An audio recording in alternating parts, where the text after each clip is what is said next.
Hold on. So, I was an artist for the Pioneer Press for 30 years. My father, Henry Meyer, was a designer at 3M.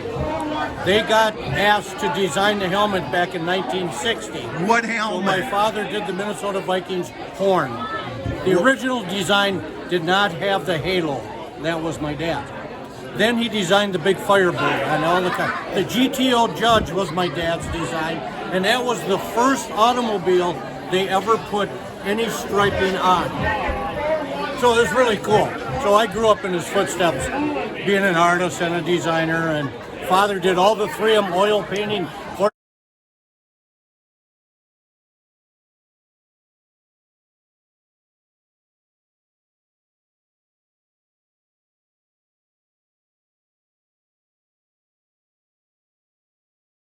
Highs and lows of an emotional victory like that on the road, a pretty physical football game. We're going to have a great week of prep and really turn over and get our minds in the right place to have a great week of prep leading into getting an opportunity back at US Bank Stadium against another very, very good football team that causes a lot of problems for you. So a big week of preparation, but definitely happy and encouraged about where our team's at and our ability to win close football games. We still have a lot to improve on as the season, continues to roll on, and we'll definitely be working as hard as possible to do that. Just giving you guys a quick update. Both Christian Darisaw and Caleb Evans are in the concussion protocol. Don't really want to get into symptoms and different speculation on what that will look like throughout the week. I think it's very important that we let the medical team and that protocol play itself out as far as their availability for when they can possibly have the ability to play this weekend or not. We'll keep you guys updated, but I think it's very important that we rely on the medical team and make sure that the players' health and safety is the number one priority when dealing with that. So Z's doing well. I know I said he had a knee contusion kind of after the game, but he battled through it and continues to be one of our marquee premier players that help us win football games by how he impacts the game. So we'll see how he does throughout the week. But with that, I'll open it up to you guys. Okay, we'll start with John, Chris, and then Ben. Hey, Kevin.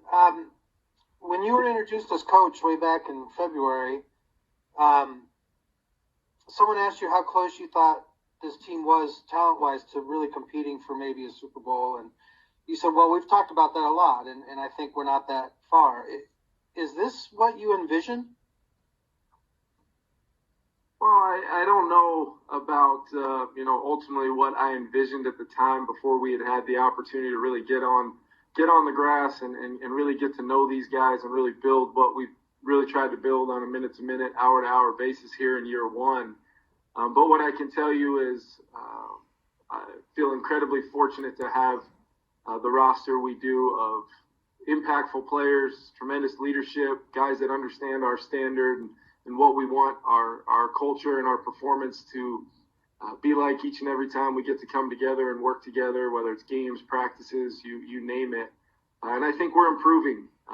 Whatever ultimately is going to be the final chapter and the total story of this team this year, there's a lot out in front of us, and we got to continue to just improve and put our head down and make it about the work and the preparation that will ultimately give us the opportunity to feel the confidence to go win football games, however those opportunities may come. And I think we can rely on what we've done up until this point, but as I tell our team every single week, it really doesn't mean a whole heck of a lot when it comes to trying to win a football game this week. But we can, in the back of our minds, understand that no football game is over. Give us just one more opportunity, one more play to try to turn things in our favor, capture momentum, and then try to hunt down another victory. So each game is its own entity, and we got to continue to make sure that we're doing our thing to prepare and improve this football team, and that's coaches included, mainly myself included, making sure that I continue to grow as not only the head coach, but play caller and just decision-making and things like that.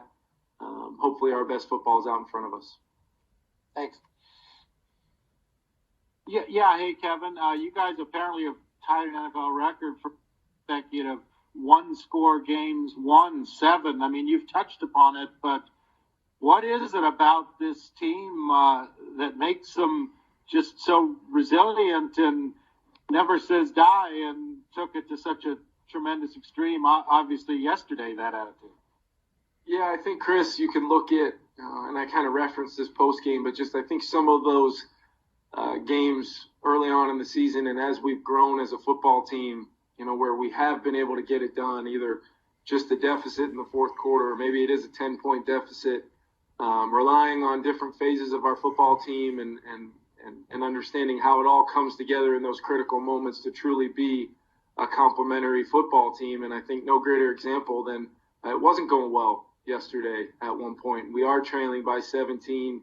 And I just look at, for our defense, for example, to hold the Bills to only 6 points in the second half and overtime, and then special teams to try to make an impact on the game. Greg obviously making the game-winning kick, but then offensive, being able to move the football under some tough circumstances. And although we would have loved to finish those drives with touchdowns, but to still be able to show our entire team that we're making plays, we're moving the football, and this thing is very much possible for us to go accomplish this tremendous challenge and go get a win.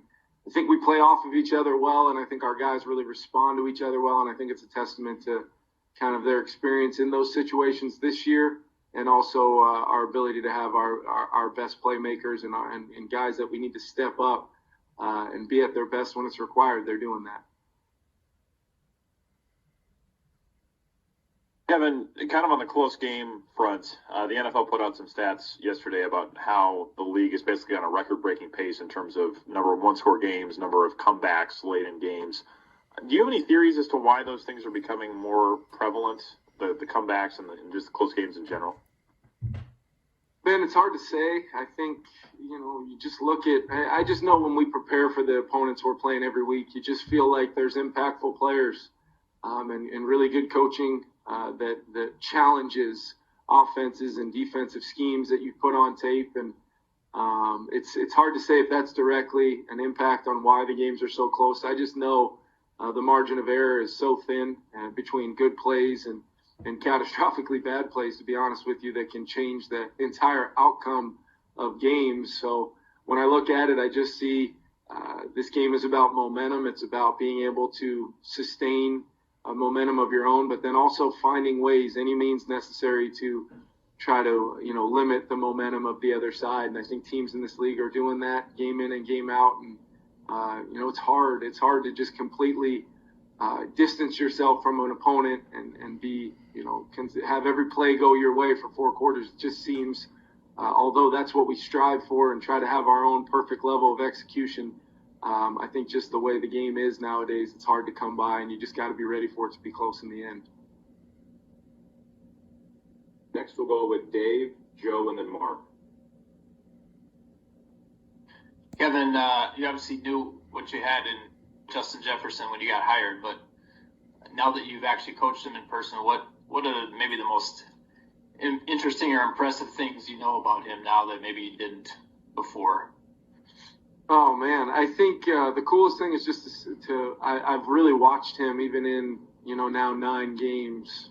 He's growing as a true professional week in and week out. How he prepares, how he goes about his business on a Sunday, how he attacks the challenges that are presenting themselves to him in year 3, where he is a focal point of the people we are playing against, how he kind of overcomes, the many adversities that come up throughout a game, trying to overcome how he's being defended, like I said.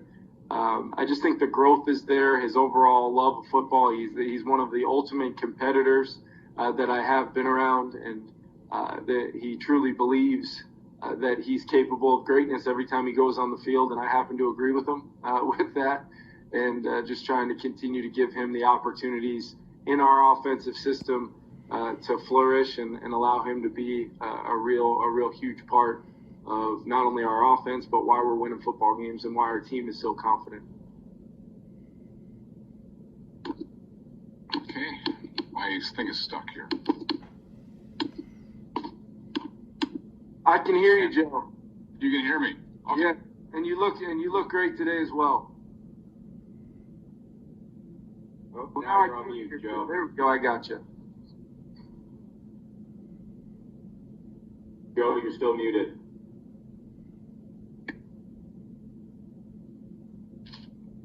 All right. This thing is really screwy. Some teams can handle success and some teams can't handle success. What's the difference, and what do you have to do to make sure this team doesn't start believing their headlines? Yeah, I think it's been really important all season long. We don't really concern ourselves too much with the headlines because, very rarely are they an actual depiction of reality. That's just the truth.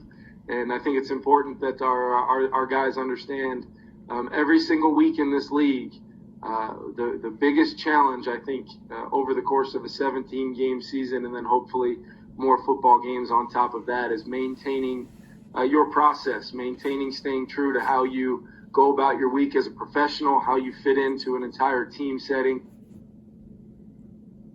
culture that we built up, and understand how important it is to do your part. I do think it's going to be a significant challenge for us this week, maybe not because of the noise, but just because of the challenge of physical, highly contested for a lot of players. Knowing the type of challenge it's going to be Sunday at US Bank Stadium, we got to get these guys turned over, prepared for a really good football team, and then see if we can have our guys at our best for that 3.5 hour window. But I don't look at it as much of a as far as the headlines and things, as much as I do just a week in and week out grind. That our standard remains very high, and we're constantly hoping and striving to be a better football team every opportunity we get to go out together. Yeah, Kevin, this will probably be the most loaded softball you'll get. Suppose you guys keep, refusing to lose. You keep playing like, Kirk and Jefferson keep playing like this, and you guys have the best record in the league. Who's the better league MVP pick, Kirk or Justin? Oh, I can answer that question because I just know how both, and I don't mean to not answer your question, Mark, because it is, and that doesn't seem like much of a softball now that I've heard the whole question, but I can tell you that they're both incredibly impactful reasons why we're 8-1 as a football team. I do believe they've come together in a way where I've seen their relationship grow. I've seen both Justin's maturation as a professional here in year 3 as a premier player in this league, but also Kirk Cousins in year 1 of an offense where he's played a lot of football. He's had a lot of success in his career, but there's some elements of this year have been new and different, and we're asking a lot out of him. And he's striving to be at his best when it's required, and I think you can't say enough about the quarterback position. I think sometimes they do get a lot more critiques when teams lose, and they get a lot of credit when teams win. But the way we're winning football games, you don't do without critical, high-level play from your quarterback position, and a lot of those plays end up going number 18's way, and both those guys seem to continue to make those plays. So to answer your question, I'll let you guys figure out that. But I do know that both of them have been highly, highly critical for our success this year, and continue to both prove to me that they're huge parts of not only what we are now, but what we'll be moving forward. Will? Hey, Kevin. Kind of 2 parts on cornerbacks. What did you see from Andrew Booth being kind of thrust into action with a really tough matchup, seeing a lot of digs? And then how cool was it to see a guy like Duke Shelley, penultimate play of that game, stepping up and making a huge play for you guys? Yeah, I thought it was great work for Andrew to get in there, and there's no higher level that you can step into a football game than trying to defend a receiver, really receivers like the Bills had, and how they spread you out, and then their quarterback can, no matter what the elements are, no matter what the down and distance situation, whether you get a pass rush on him or not, he's in playmaking mode at all times and can make every play if it's available to him. So unbelievable challenge for our guys. I thought it was great work for Andrew, and then Duke getting in there and making the impact there on that critical PBU down there in the red zone on Knox there in the one-on-one situation. That guy has continued since day one, showing up here at our facility. Will, he's he's been a guy that just continues to show that he's got the ability to make those plays and that he's confident in himself.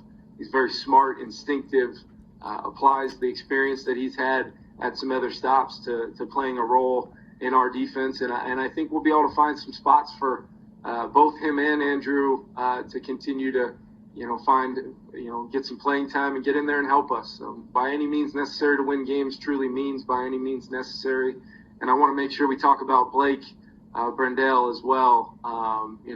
40 snaps stepping in kind of a throwing mode type of offense against many snaps against one of the premier rushers in this league. And I thought Blake answered the call. And Duke, Blake, I mean, you can go game in and game out. It seems like it was a Caleb against the Commanders stepping in, and you can really go back and see guys being ready when their numbers, called to be ready to answer that call and help us win football games. All of that leads to a confident group that knows we've got a lot of guys that can help us win. And as long as we do our part from a preparation phase and get these guys ready to roll, we can feel confident, every opportunity we get the rest of the way. Thanks, everyone. We obviously appreciate you joining today, and we'll have Eric Kendricks and Brian O'Neill up shortly. Thanks, guys.